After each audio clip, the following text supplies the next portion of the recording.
to another episode of Daily Wisdom Words Podcast. I'm your co-host, Neil Trivedi. Hello, I am your co-host, Renee O'Day. We want to give you a very warm welcome to our latest episode. Join us every Saturday at 9 a.m. Pacific Time as we talk to guests who have stories, advice, life hacks, all of which take you one step closer to that feeling of hope.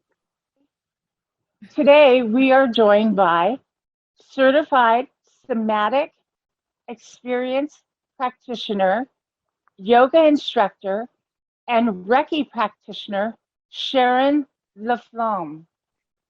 No? Is that it? It's good. Laflamme? Take it. Is that the French? Is that the French? The French? I love it. I love it. I don't speak a word of French, but I can butcher a name. Yeah, so, You're so welcome cute, to our Sharon. show. Welcome to our show. Yeah, Oh, we're honored to have you. I am Very. honored to be invited and to be here. And I think we're going to just have the best time. And I hope the audience is just going to soak in a bunch of really wonderful hope and inspiration, as Neil said.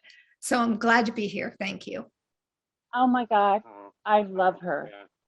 Okay, We all if I very am well, ever yeah. absent, you are so taking my spot because you get this. I am I honored. love you. I love you. Where have you been all my life? Stuck in New Hampshire. Is that where you are? You're in New Hampshire? Yes. Yeah? Yeah. How's New Hampshire? Well, we just had our first snow that actually stayed and stuck because it's cold enough. So we're cold with brisk fresh air breathing through us at a brisk pace. Wow. Oh, how beautiful. Cool. I bet it's like a picture, like a picture postcard. You know, the first Just beautiful. is a picture postcard, and then after that, it gets really old.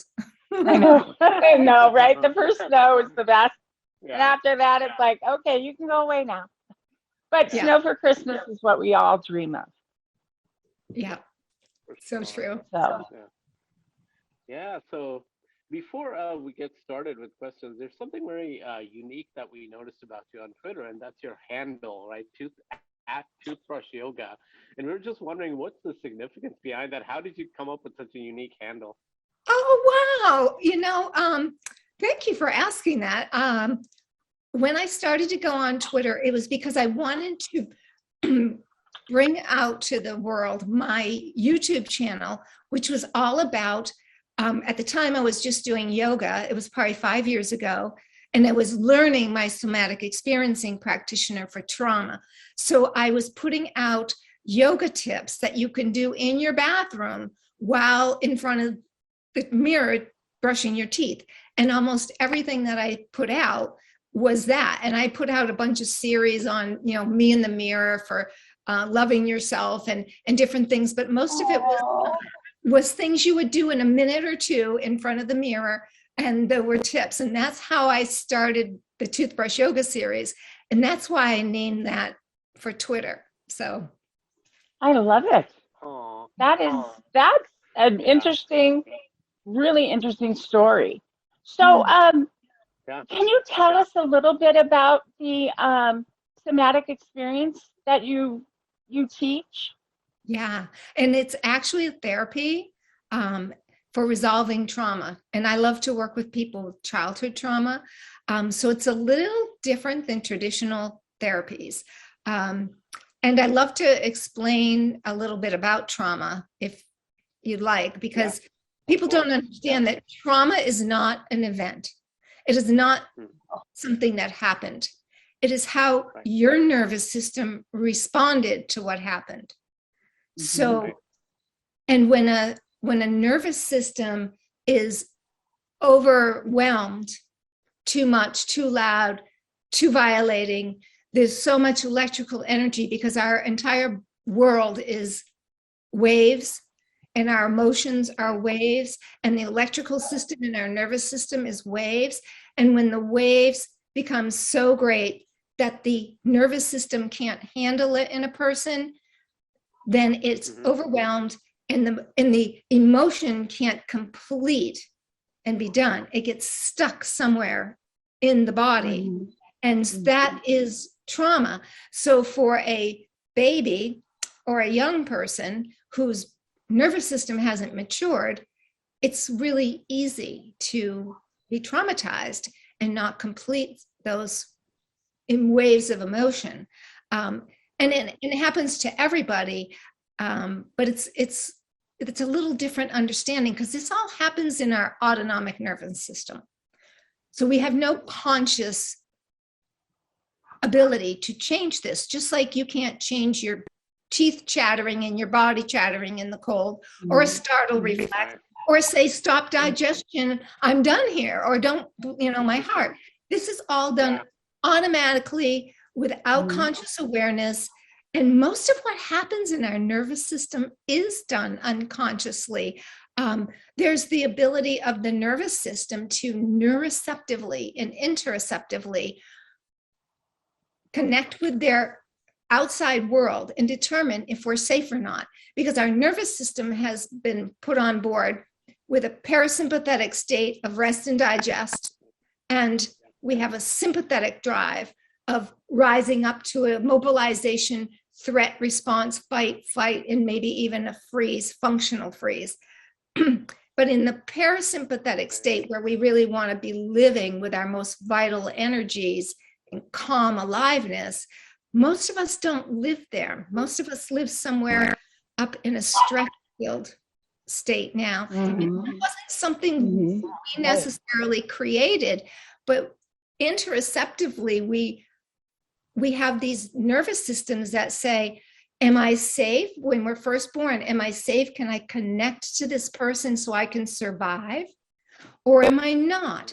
And this goes on in our entire life. When we walk into a room, we orient to see or feel. Everything comes up through the organs, through the vagus nerve, and informs the brain. Yep, I feel fear. I better run like heck. Or, no, I feel pretty good here. Things are good. I'm okay. Now I can feel safe in my bones and in my body, and I can relax and come into parasympathetic state. My puppies have joined the show. This is Kona. She's our mascot. Hi, and this is Bree. Bree's not going to come over, but Sharon, I'm going to throw in a question because this has always bothered me. And I actually have a friend who's an OBGYN. I've never even thought to ask her, why do we bring babies in the world screaming? They're in this cocoon of warmth and beauty and pleasure, and then we have a baby and they make sure that it comes out screaming. And why is that? Because I remember them telling me your son has to cry because he came out, he wasn't crying. Well, because I'm a physical fitness geek, I can tell you that the whole birth canal experience is the transitional stage from being part of the mother to being its own entity, a nervous system. And again, this nervous system is very immature. It has a dorsal vagal and in parasympathetic, and it has a sympathetic. So it's either on drive or it's dorsal vagal, almost asleep.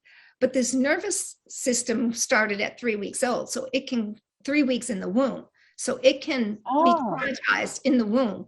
But the process is to help move the muscles, squeeze.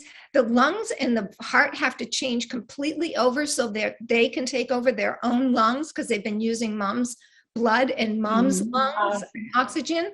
So it's almost like that squeezing, like when we say, when we go through life and that pressure of going through something really difficult, but it evolved us up to the next stage.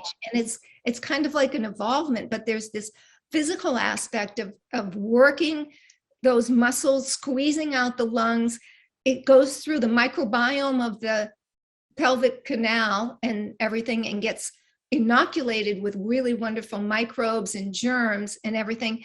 And then, like I said, a baby has two states. It doesn't have a mature ventral vagal yet. It takes 17 years for that, which is so it's got dorsal vagal, sound asleep and happy, or it's, somewhere in a sympathetic, okay, maybe, or sympathetic drive, I'm crying and screaming. And when they're uncomfortable, they're crying and screaming, and going through that canal isn't fun. But I totally understand from many people that it's necessary, really, for a healthy being. So to start the heart, clean out the lungs, get used to, that experience of what they went through. This is gravity. The first time they've had gravity. Their muscles have to get strong because they've been floating around in space. So basically, we're teaching them trauma. I mean, that's what it is. Going through that birth canal is not a. And that's why I love to explain trauma, because all of us have gone through trauma just because of the patriarchal systems that we live in.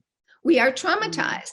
We have to lose our authentic self in order to survive. We have to stop crying, screaming, and asking for whatever we want so that mommy's not mad at me or daddy's not mad at me, and I lose who I really am to save myself.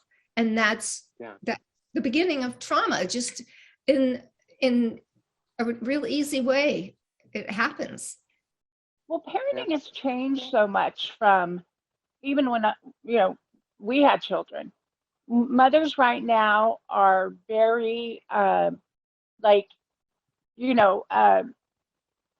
learning new ways to soothe a child, not to scream, not to yell. We were screamed at, we were yelled at, and, and now there's so much out there that you're learning that hopefully it is changing our trauma. We're not giving our children trauma. That's what I tried to do. I totally hope that is happening. And we're, the polyvagal theory has really changed how most providers look at things. And that's the basis of the somatic experiencing work, is the nervous system. The brain gets shut off when we get into a sympathetic, threatened state of survival, fight or flight. And all kinds of the entire body and every system of the body turns into a state of threat and preparation for fight or flight. So, and every cell of the body is innervated with our nervous system, and we don't tell it, oh, let's just stop that now. It happens without, our conscious effort. And so therefore, when we are, rising up into these states, we have to be really aware of it. And usually in our world, people don't want to hear or see it. So we're shut down, instead of our feelings being acknowledged and our nervous systems being calmed with it, we're told, stop it. And that it doesn't work. The nervous system needs to be soothed and calmed, and it needs a caregiver to show you how to do it, and their heart to show how to do it, because we resonate 6 to 8 feet out with our heart. So that's how a baby and a young child learn to soothe and calm with a nervous system. And so when they're in the middle of a tantrum, their brain is shut off, just like anybody who's really upset. And until that nervous system gets calmed and their brain can come back on and they can understand what happened, you can talk to them. But they need to be calmed first. And that doesn't typically happen in our society. And the problem with trauma is when it happens very young, it sets the nervous system up to not be able to come back down into parasympathetic and feel relaxed and digesting complete. Each trauma, the bar is a little higher, and we live in this globally high activated state, and our entire body is just activated in this threat response, which is creating so many mental, emotional, and huge physical illnesses, because we aren't designed to be living in that state. We're designed to be living in the parasympathetic, which is where we heal, which is where we digest and nourish and replenish and renew and detoxify. And we would have the healthiest communities if we could be living here once in a while, when we have to rise up into our greatest bit, we do, but we come back down and complete it. And that's really how we're designed to do. We're really meant to just have emotions move through us. And in my work, instead of talking about your problems, you're talking about your problems will be activating a sympathetic drive, because stress and trauma is an event that you're witnessing or in, or thinking. I just have to think about talking to my boss and I can, put myself into a state, right? So when you go to a therapist and you're talking about it and you've already got all this activated energy because it hasn't come down yet, you're just re-traumatizing yourself. In my work, the limbic system, the right side of your body, is where our autonomic nervous system is. It's our reptilian brain, which means it's really immature. That's why we have it's about safety, like everything else. Your body is always keeping us safe. And that's what I teach people. That's what I work with the therapy, to connect with your body. And the body is where the trauma is stored. So my job is to help you not do all the things you've learned to suppress, repress, think away, breathe away, or whatever you've learned to do in behaviors, addictions, or whatever, to stop feeling this bad in your body and start to feel it, let it rise up and let it complete. And it's a titration. We don't just bring it up and let it go. We slowly let a little steam off so that the nervous system that's way up here in hypervigilance and guarded and armored and just so ready can slowly start to come down. And then and then the person starts to have more kindness and compassion for themselves, because that's down here in the world. We don't feel kindness and compassion when the whole world we see as a threat. It's a completely different perspective. So as we titrate this down, the body starts to feel safe. The body starts to soften. The reserves can get replenished, and the body can start to heal, and the mind can come back on board and have real clear thoughts. And so this condition starts to slowly come down. And then I like to help people find that parasympathetic state, because the first free discovery session, we're doing that. Because if you've lived up here, you don't even know what it's like to live down where I'm safe and I can be open and creative and have vital energy and feel resourceful and loved. Because down here, I live with the world loves me and I love me. And up here, I live with the world's unsafe. Nobody wants me. Nobody loves me. This is not, the two different worlds here, which is where my work comes. And we work on the limbic side. We rebalance the brain. We work energetically, and the emotions, the energetic fuel that's trapped in there slowly starts to come down, settles and regulates the nervous system, and people start to feel whole, connected, vital again. Their health comes back, and the consciousness of an awareness is brought back. And it all takes a journey of learning, this is my body. It's always keeping me safe. If it's in pain, it's that way for a reason. If I'm feeling something, maybe I need to feel it and let it move through me, because that's what we were designed to do, is move the feeling through till the next feeling. And it's an experience for me of profound transformation when people start loving their bodies. And that's why I'm like, you see me on Twitter, you guys, love thyself, love yourself. This has been my motto. Started doing yoga. It's like, find the innate wisdom, because your body knows how to heal, and it will, when it's in the right, safe, contained place. It will heal. It can heal. You just have to go about it the right way. And that's honoring the autonomic nervous system that is not going to start healing until it feels safe. And it's people like you that are going to get us there. Yeah. You're going to teach a lot of people. I have a passion. I lived my life with childhood trauma. I've spent my life healing from childhood trauma, tons of different modalities and tons of things. That's how I got into so much of what I do.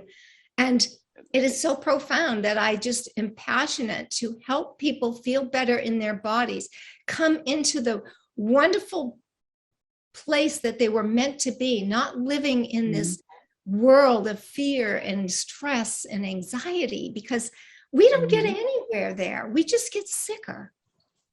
Right. I And agree. you took the words right out of my mouth, because I was just about to say that as we hear, we not only hear, as you speak, a very well-informed, intelligent person talk about it very articulately, but we also hear somebody with a lot of passion about this. So can you go into, you just touched on it a minute ago, can you go a little bit into that?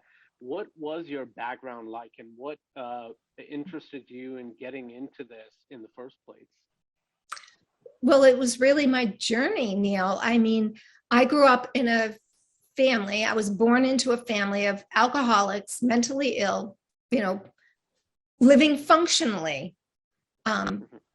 But I never really had a clear attachment with a caregiver, which is imperative for a nervous system to have a mother nurturing or a caregiver nurturing the nervous system.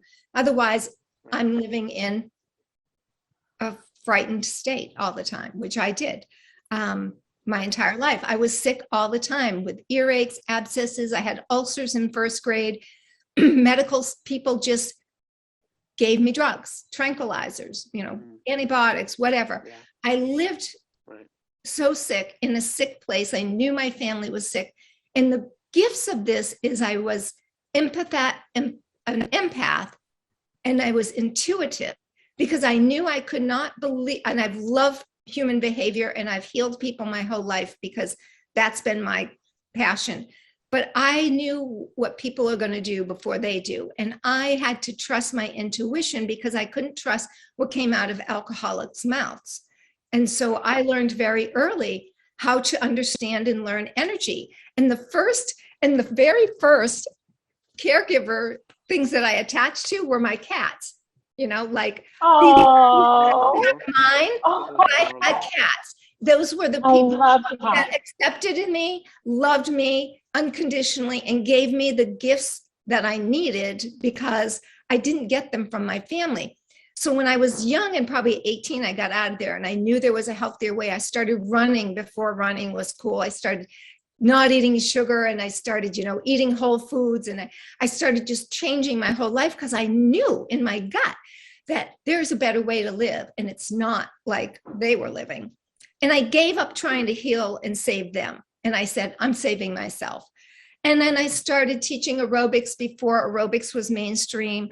I started teaching yoga and meditation, Reiki. These are all ways and modalities, EMDR, things that I used to try to help myself feel better, right? I needed to heal. And I did feel better, and things worked, but I call them Band-Aids, because when I meditate, I get really good. When I do yoga, I'm feeling good. But I can easily get triggered if my husband says something, or if something happens, because the root problem is my nervous system is loaded with trauma that I've just kind of Band-Aid and made feel better for the moment, but it hasn't released it and healed it. So it still can attack me, and I can react, and I can get hijacked.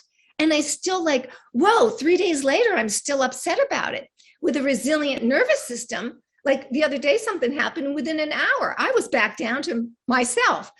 That situation would have taken me 3 days to try to overcome, because my nervous system has not got that root basic trauma in it. And so when I started getting some of the somatic work was probably 10 years ago, and that's when I knew I wanted to do this. I wanted to learn this. It started having such a result in how I felt in my body. At first time in my life, I started feeling safe and okay. And I started liking myself. I started feeling confident in myself. I started feeling like, whoa, this is what probably real people feel like that they don't think the whole world is a threat, right? It's like I started coming into my own, and it was powerful. It was a powerful motivator, and it's been a powerful motivator for me to help other people too, because it is just such a transformational act, and I'm still on my journey. But that somatic work, everything has helped me on my way. But the somatic work has really changed the way I am in every aspect of the word. Well, you exude amazing energy. Yeah. You are just a beautiful soul. I can see that. Let me tell you. I want to be where you are. We'll talk. Anyway, I do have another question. Like on your website, you have a quote, and it says, it's our reaction to life. It's our wait. I'm sorry, guys. Let me get this right. It's not what life does to us that defines us. It's our reaction to life that defines us. Can you expand on that a little? Wow, I forgot I even wrote that. That was a long time ago. If you can write a quote, you're like up here in my book. Because I can't even write my name. Well, thank you so much, Mimi. As I said before, I was living in the 70s when I was in high school, and I was leaving my house and I was diving into self-help books. This is how I healed myself. Like anything, self-help, I've spent my life healing from.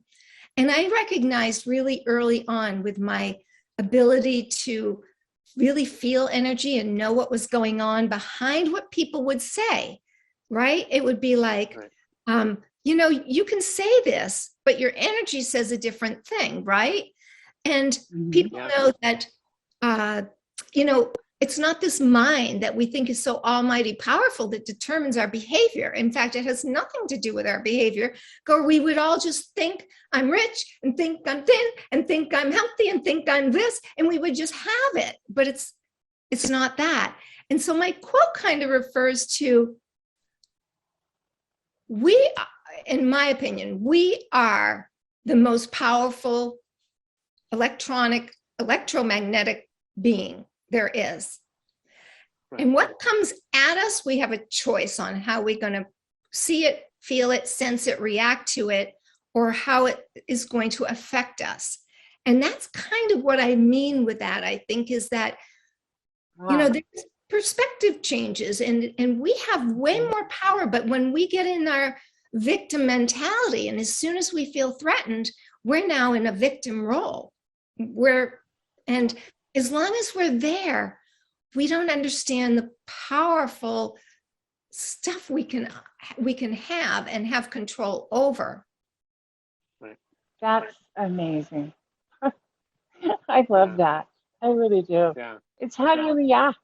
And if you learn not to react when you're, triggered, then you're teaching your, what do you call it? Autonomic system? Autonomic nervous system, yes. And that's when you've really healed your trauma, is you don't get triggered and you don't get reaction, because then you respond. When you start calming the nervous system down, there becomes this place where the brain comes back on board and we have our cognitive function. And now we can say, I'm really upset about that, but I can decide what I do with it, right? Rather than just be hijacked. And I love that.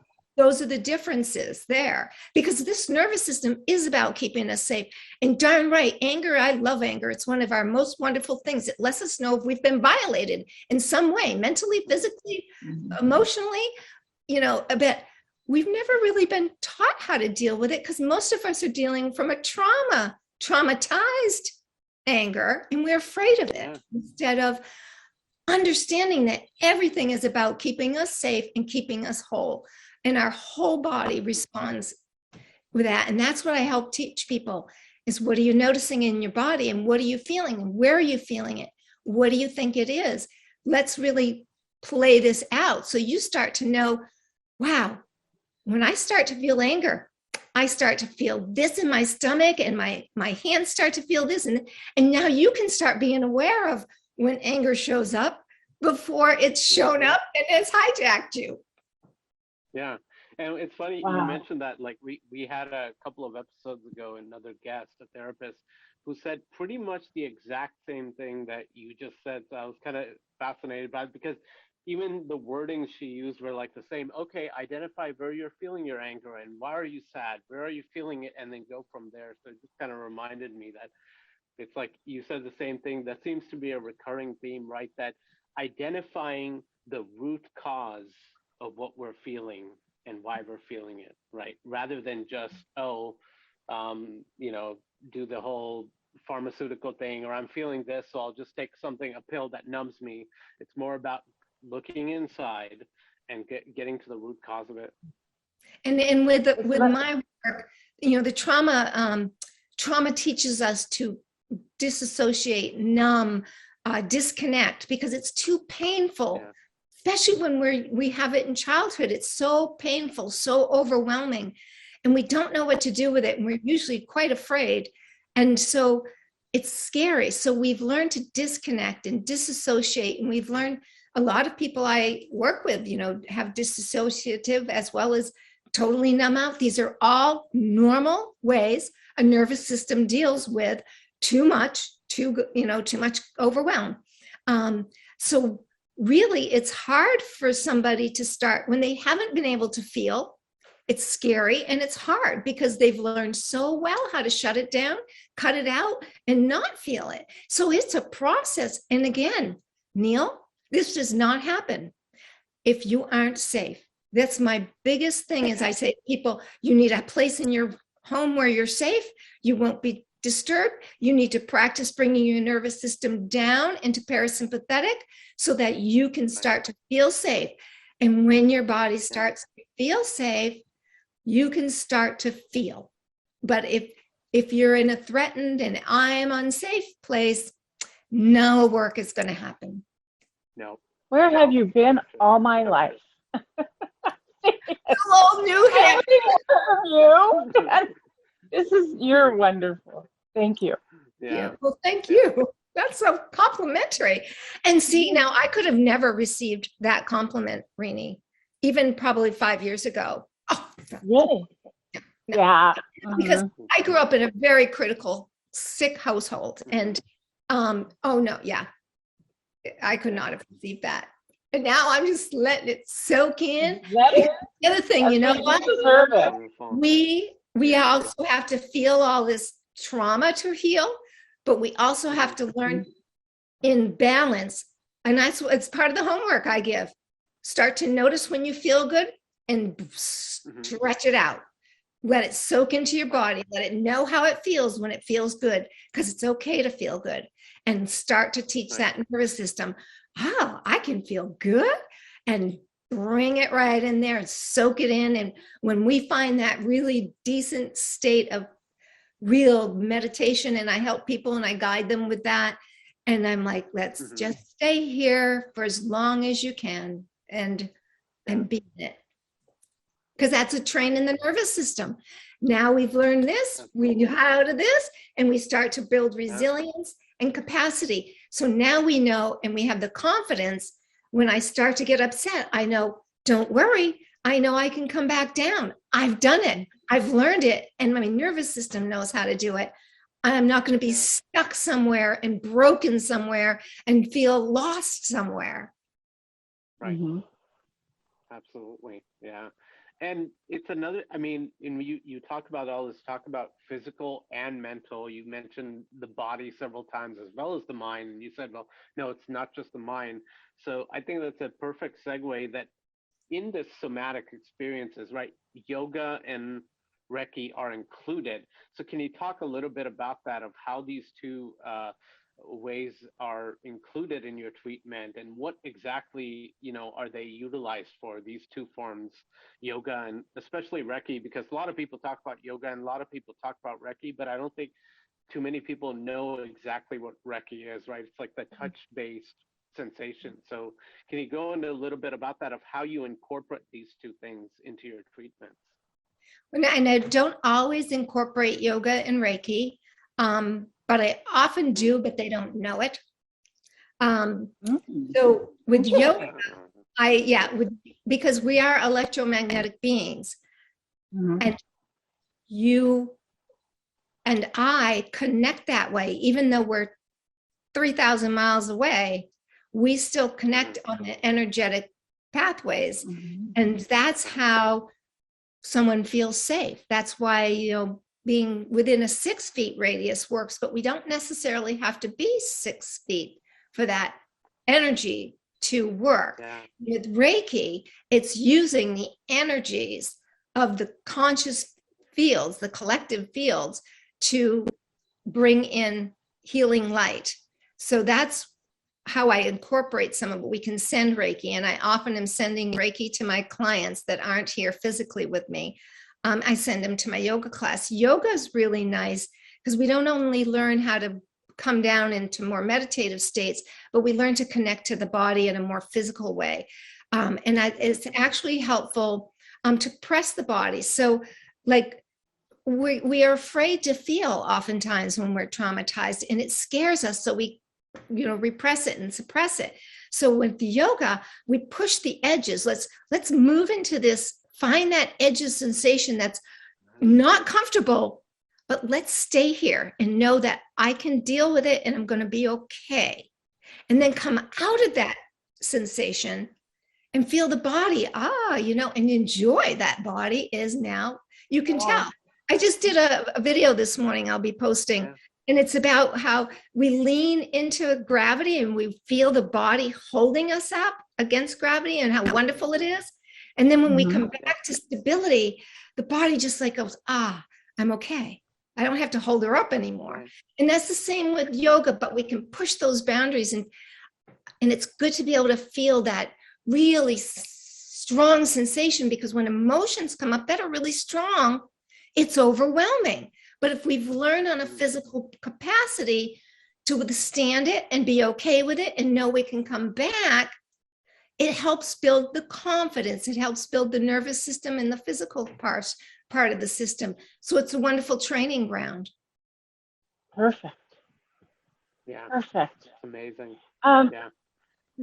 When after Neil and I asked you to come on, thank you, Michael Valentine. He suggested you. Thank you. So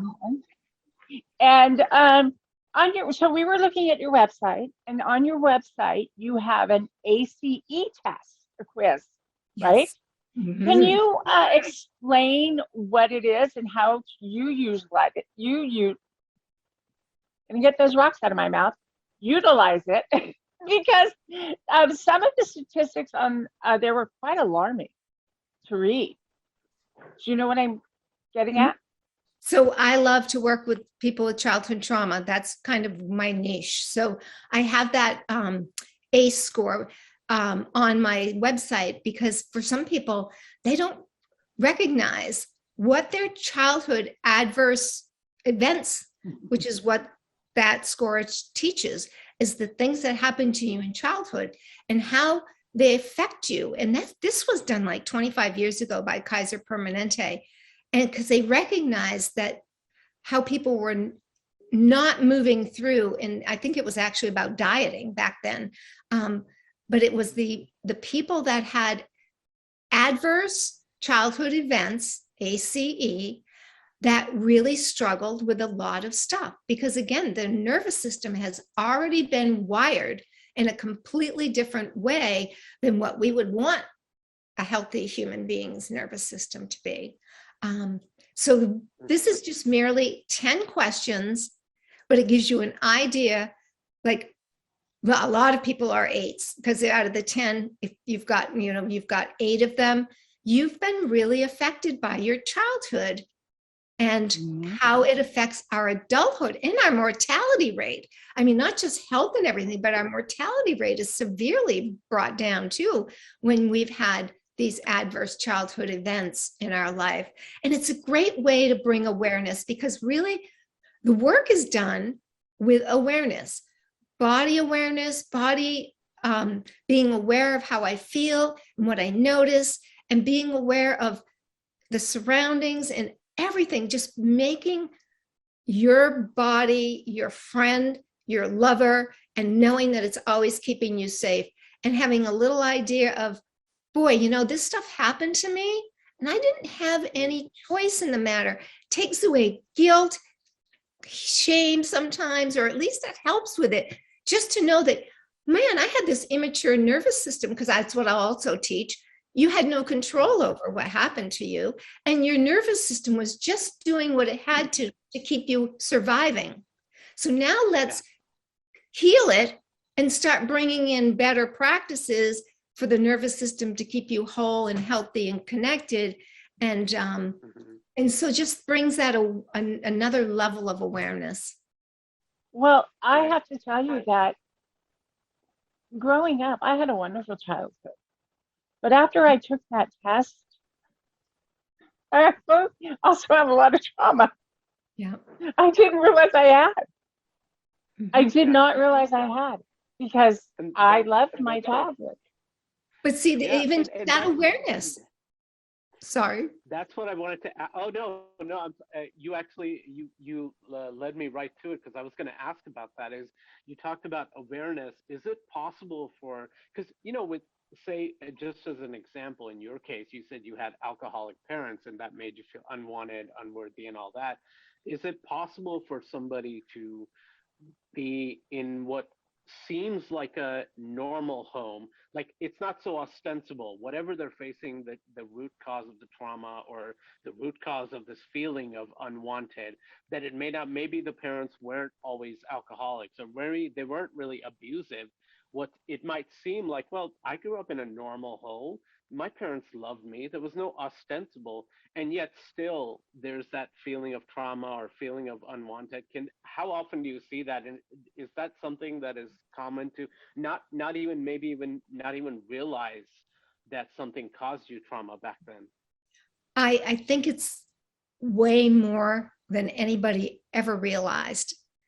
And I can tell you a couple things. The man that created the Somatic Experiencing Practitioning School, and that was my certification for 3+ years, is Peter Levine. And he says, or I'm pretty sure it was him that said, that some of the most traumatized people come from the wealthiest people.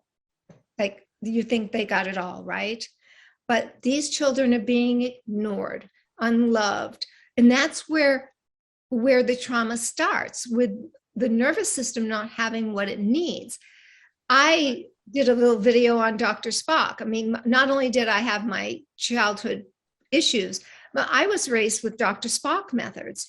And he's like, let the kid cry itself to sleep in the thing. Well, that means I'm crying, I have needs, and then dorsal vagal comes in and says, I'm shutting her down and getting her ready to die. And that's why babies stop crying, because they know their needs aren't going to be met, and their nervous systems say, give up, there's no use.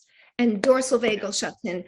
Dr. Spock also said, feed them on a schedule, not when they say they're hungry, feed them when they say. So our whole needs weren't being met. That means we weren't being taken care of. The nervous system was already up in, oh my gosh, I can't take care of myself, and nobody's taking care of me. My basic vital needs aren't being met. And what I'm really worried about today's society, because I can't tell you the amount of people I be on the playground and their kids are coming up to me going, look at me, because mommy is over on the bench on this. And not paying attention to that child. And that child's basic needs aren't just food and water and shelter and clothes. It is vital to our survival that we have a nervous system that is connected and cared for and loved. It really comes down to love. Yeah.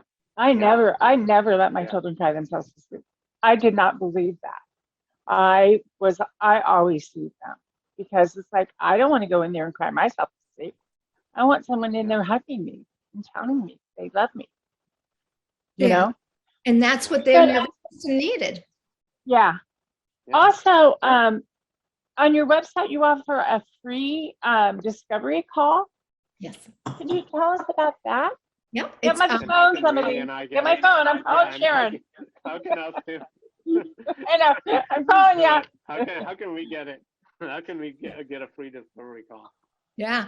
Well, I'm working on my website, but there will be a Calendly link. It's a beautiful website, by the way. Thank you. I've been working on it. Yeah. Very pretty. And I'm technologically phobic. I mean, I get traumatized every time I even attempt to do anything. So I've now got one of my clients helping me. But it's good. I will spend up to an hour with you. And I will often give a video of me doing a summit, which kind of explains the somatic experiencing work and kind of explains our nervous system. So you have an understanding, because again, understanding and awareness, just raises the bar on how we can move forward.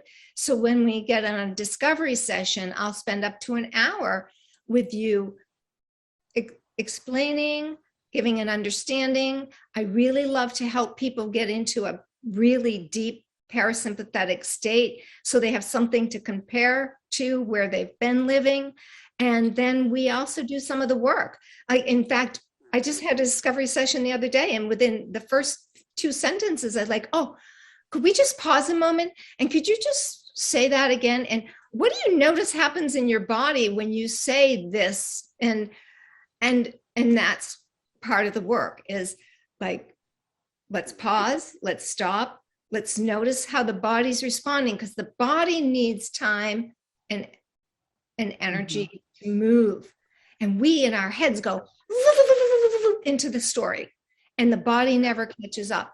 In my work, we have to catch it, and we have to move it through, and with loving care, kind, compassionate care, no judgment.